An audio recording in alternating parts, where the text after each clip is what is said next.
The word of the day is strain. Strain on corporate balance sheets, as the AI build-out keeps demanding more cash, more chips, more power, and more patience from investors. Strain on cities, as Madison Square Garden becomes not just the center of the NBA Finals, but a stage for celebrity, politics, presidential security, and civic crowd control. Strain on North America, as the biggest World Cup ever kicks off across the United States, Mexico, and Canada, with ticket prices, transportation plans, border rules, and security systems all being tested in real time. And strain on public institutions, from regulators in Washington to cybersecurity agencies, from automakers managing recalls to agricultural officials trying to contain a parasite the United States thought it had left behind decades ago. Today is Thursday, June 11, 2026, and this is your daily news analysis, a fast-moving wrap-up of the stories shaping markets, politics, public safety, and civic life. The through line today is not crisis exactly, it is pressure. Systems that look stable in normal times are being asked to perform under heavier loads. Companies are being asked to finance the future before the future fully pays for itself. Cities are being asked to host mega events in a more polarized environment. Governments are being asked to manage borders, cybersecurity, trade, recalls, public health, and spectacle all at once. Let's start with Oracle, because it captures one of the biggest investor questions of the AI era. Who pays for all this infrastructure before the revenue arrives? Oracle reported fiscal fourth quarter results that beat expectations and projected strong growth in its cloud business. On the surface, that sounds like the kind of result investors usually reward. But the market focused on something else, the cost of the company's AI and cloud expansion. Oracle said free cash flow was negative $23.7 billion for fiscal 2026, as it continued investing heavily in cloud infrastructure. That number matters because free cash flow is one of the cleanest ways investors judge whether a company's growth is actually producing cash after the capital spending needed to support it. The fact is, Oracle is trying to position itself as a critical infrastructure provider for AI. That means data centers, hardware, networking gear, land, cooling systems, power agreements, and access to high-end chips. Those are not light expenses. They are physical, capital-intensive, and long-cycle investments. The interpretation is that investors are no longer treating AI infrastructure as a cost-free growth story. A year or two ago, the market often rewarded any company with a credible AI angle. Now, investors are asking a more disciplined question. How quickly do AI contracts convert into durable, high-margin revenue? That is the tension for Oracle and for the broader cloud sector. The companies selling AI services first have to finance the concrete, the chips, the electricity, and the cooling. If demand keeps accelerating and pricing holds up, that spending can look visionary. If pricing weakens, if customers slow commitments, or if financing costs rise, it can start to look like a margin squeeze. This is also why the OpenAI and Anthropic stories matter today. OpenAI has banned China-linked accounts that it said used ChatGPT to draft influence material around U.S. debates on tariffs and data centers. That is a reminder that AI tools are not just productivity engines. They are also being watched as instruments in information operations. Anthropic, meanwhile, released Claude Fable 5, a powerful model shaped by unusually visible safety controls and researcher criticism. The important point is not just that another frontier model came out. It is that access to the most capable models is now becoming a governance question. Who gets full access? What gets restricted? What counts as responsible release? And how much safety friction will users tolerate when the competitive stakes are this high? For investors, the AI story is maturing. The easy narrative was, AI equals growth. The harder narrative is, AI equals growth plus capital intensity, security risk, regulation risk, geopolitical exposure, and pricing pressure. Then there is SpaceX, which is preparing for a Wall Street debut of unusual scale. The company is expected to offer roughly 555.6 million shares at $135 apiece and trade under the ticker BESPCX. If demand holds, this would be one of the most consequential IPOs in market history. The fact is that SpaceX sits at the intersection of commercial launch services, satellite broadband, and national security infrastructure. The interpretation is that investors will not be buying just a rocket company. They will be buying a strategic infrastructure company with enormous ambition, high execution demands, and political significance. The forward-looking question is whether public market investors will value SpaceX like a defense-adjacent infrastructure platform, like a high-growth technology company, or like something entirely new. The answer could influence appetite for other capital-heavy frontier technology companies. Now shift from Wall Street to Madison Square Garden, where the New York Knicks staged a comeback that instantly became sports history. The Knicks erased a 29-point deficit to beat the San Antonio Spurs 107-106 in Game 4 of the NBA Finals, taking a 3-1 series lead. OG Anunoby's late tip-in capped the largest comeback in Finals history. For Knicks fans, this is the kind of moment that becomes family lore. Where were you when New York came all the way back? But this series is bigger than basketball. Game 3 had already drawn major national attention because President Trump attended, prompting enhanced security and disruptions to watch party plans around Madison Square Garden. The city's effort to limit spontaneous gatherings outside the arena became its own story, with officials citing security and crowd control concerns. Here is the broader interpretation. Modern sports mega-events are becoming civic stress tests. They concentrate celebrities, politicians, police, fans, money, transportation systems, and media attention in one place. The game is the product, but the surrounding environment becomes a test of urban management. That matters because the United States, Mexico, and Canada are now hosting the biggest World Cup ever. The 2026 FIFA World Cup begins today in Mexico City and runs through July 19th, across 16 host cities in 3 countries. This tournament has 48 teams and 104 matches, making it a logistical project on a scale North America has never seen in soccer. The fact is that the opening match is in Mexico City, and the tournament footprint extends across 3 national systems, multiple time zones, and very different transportation and security environments. The interpretation is that this World Cup is as much a test of coordination as it is a sporting event. Already, there is friction. Somali referee Omar Artan was denied entry to the United States at Miami International Airport over what Customs and Border Protection described as vetting concerns. He had been selected for World Cup duty and was expected to become the first Somali official to work the tournament. That episode quickly became part of the tournament's political frame. The key issue is that a global sporting event still depends on national border systems. Visa and admissibility decisions can affect fans, media, officials, and competitive operations. FIFA can organize the tournament, but host governments control borders. Fans are also facing price and transportation pressure. FIFA's dynamic pricing model has pushed some ticket costs sharply higher, and major venues such as MetLife Stadium raise familiar questions about how people actually get to and from the event.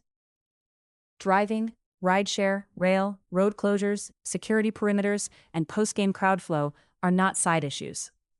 At this scale, they are central to whether the event feels successful. Washington, meanwhile, is moving on several fronts. President Trump has nominated Brian Johnson, a former CFPB official and financial services executive, to lead the Consumer Financial Protection Bureau for a 5-year term. If confirmed, Johnson would take over an agency that has long been a political flashpoint. Supporters see the CFPB as a key consumer watchdog. Critics, especially on the right, argue it is overreached and needs to be narrowed or restructured. The fact is, the nomination is now part of the Senate process. The interpretation is that financial regulation remains one of the clearest dividing lines in Washington. How much protection consumers need, how much discretion regulators should have, and how much compliance burden financial firms should bear. Trade is another source of pressure. The USMCA review process is approaching a critical stage. The United States, Mexico, and Canada built major supply chains around this framework, especially in autos, agriculture, energy, and manufacturing. If the countries cannot agree on reauthorization, the fallback review process can extend uncertainty. For companies making long-term factory and sourcing decisions, uncertainty itself becomes a cost. And then there is political spectacle. The administration's plan to stage a UFC event on the White House South Lawn has drawn legal scrutiny. Court filings have described the scale of the event as significant, involving federal agencies, contractors, temporary infrastructure, and security planning. Whether one views it as patriotic pageantry, political branding, or inappropriate use of public space, The dispute captures a larger theme. Governance and entertainment are increasingly overlapping. Public safety stories today also show how technical problems become household concerns quickly. Honda is recalling more than 880,000 vehicles in the United States because rear subframe corrosion can lead to rear suspension failure and increased crash risk. The recall covers certain Honda Pilot, Ridgeline, and Passport models, along with Acura MDX vehicles, especially in states where road salt accelerates corrosion. For consumers, the practical takeaway is simple. Check the recall status of your vehicle through official channels, and do not assume that a corrosion issue is cosmetic. Structural corrosion can affect control of the vehicle. In Texas, Carmelo Anthony, now 19, was convicted of murder and sentenced to 35 years in prison for fatally stabbing 17-year-old Austin Metcalf during a high school track meet. A jury rejected Anthony's self-defense claim. The case became not only a local tragedy, but also a national online flashpoint. The fact is, a criminal trial produced a conviction and sentence. The interpretation is that high-profile cases now often become cultural battlegrounds before the legal process has fully unfolded. That can deepen public division and make it harder for communities to process grief outside the noise of national politics. In California, a Los Angeles jury ordered Rebecca Grossman to pay $21 million and former Dodgers pitcher Scott Erickson to pay $1.17 million in punitive damages to the parents of Mark and Jacob Iskander, two young brothers killed in a 2020 Westlake Village crash. That comes after a much larger compensatory award. The broader significance is accountability. Civil courts can impose consequences that go beyond criminal punishment, especially when juries want to send a message about conduct and responsibility. A different kind of safety threat is emerging in agriculture. USDA confirmed New World screwworm in a Texas calf on June 3rd, and officials have been tracking additional detections. This parasite had been eradicated from the continental United States decades ago. It is not actually a worm, but a parasitic fly whose larvae feed on living tissue in warm-blooded animals. The fact is that officials are relying on surveillance, quarantine, and sterile fly techniques to prevent establishment. The interpretation is that biosecurity is economic security. If the screwworm spreads, it could affect livestock, pets, wildlife, and potentially human health in rare cases. For ranchers and agricultural markets, early containment matters enormously. Institutions are also under pressure, in less obvious ways. At the Southern Baptist Convention's annual meeting in Orlando, delegates voted to advance a formal amendment tightening restrictions on churches with women serving as pastors. This reinforces the denomination's existing opposition to women pastors and signals continued conservative consolidation inside the nation's largest Protestant denomination. In cybersecurity, CISA issued a directive changing how federal civilian agencies prioritize software vulnerabilities. The highest risk flaws, based on criteria such as public exposure, automated exploitability, full system control, and evidence of active exploitation, must be addressed on much faster timelines, in some cases within 3 days. The fact is that cybersecurity agencies are moving from broad patching lists towards sharper risk triage. The interpretation is that AI may be compressing the window between vulnerability discovery and exploitation. Agencies cannot fix everything at once, so they are being told to fix the most dangerous things first. NASA also named the crew for Artemis 3. Andre Douglas, Luca Parmitano, Randy Bresnik, and Frank Rubio, with Bob Hines as backup. The mission is planned as a 2027 Earth orbit test involving Orion and commercial lunar lander rendezvous and docking systems, ahead of a later crewed lunar South Pole mission. That story is a reminder that not all strain is negative. Some pressure is the price of ambition. NASA is trying to reduce risk before returning astronauts to the lunar surface. In spaceflight, rehearsal is not bureaucracy, it is survival. And finally, science gave us a remarkable discovery from the deep ocean. Researchers reported a vast whale necropolis along the Diamantina Zone in the southeastern Indian Ocean, with remains stretching roughly 1,200 kilometers at extreme depths. Whale falls create ecosystems in the deep sea, and this discovery offers a window into migration, decay, evolution, and life in places humans almost never see. So what should we watch next? First, watch the AI infrastructure trade. If Oracle can convince investors that today's cash burn becomes tomorrow's recurring cloud revenue, the market may stay patient. If not, the AI build-out could face tougher scrutiny across the sector. Second, watch SpaceX. A successful debut could reopen appetite for massive, capital-intensive technology listings. A rocky one could make investors more cautious about even the most celebrated private companies. Third, watch the Knicks and the World Cup as public order tests. The basketball story may end with a championship. The World Cup story is just beginning, and the pressure points are obvious: security, transportation, ticket affordability, border access, and fan experience.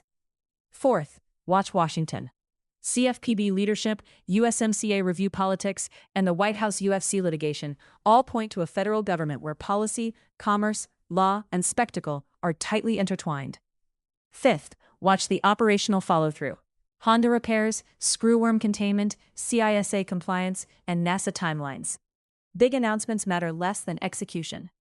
The closing takeaway is this: today's news is not a collection of isolated headlines, it is a map of systems under load. AI is testing capital markets. Sports are testing cities. The World Cup is testing North American coordination. Recalls and parasites are testing public safety systems. Cyber threats are testing government speed. Courts and churches are testing institutional boundaries. For investors, the lesson is to look past the headline growth story and ask what it costs to sustain. For citizens, the lesson is to watch how institutions perform when attention, money, and pressure all arrive at once. And as always, this analysis is for informational purposes only. It is not financial, legal, medical, or safety advice. For investment decisions, legal matters, vehicle recalls, health concerns, or emergency planning, rely on qualified professionals and official agency guidance. That's the wrap for Thursday, June 11th, 2026. The next 24 to 48 hours will tell us which of these strains settle and which ones start to spread.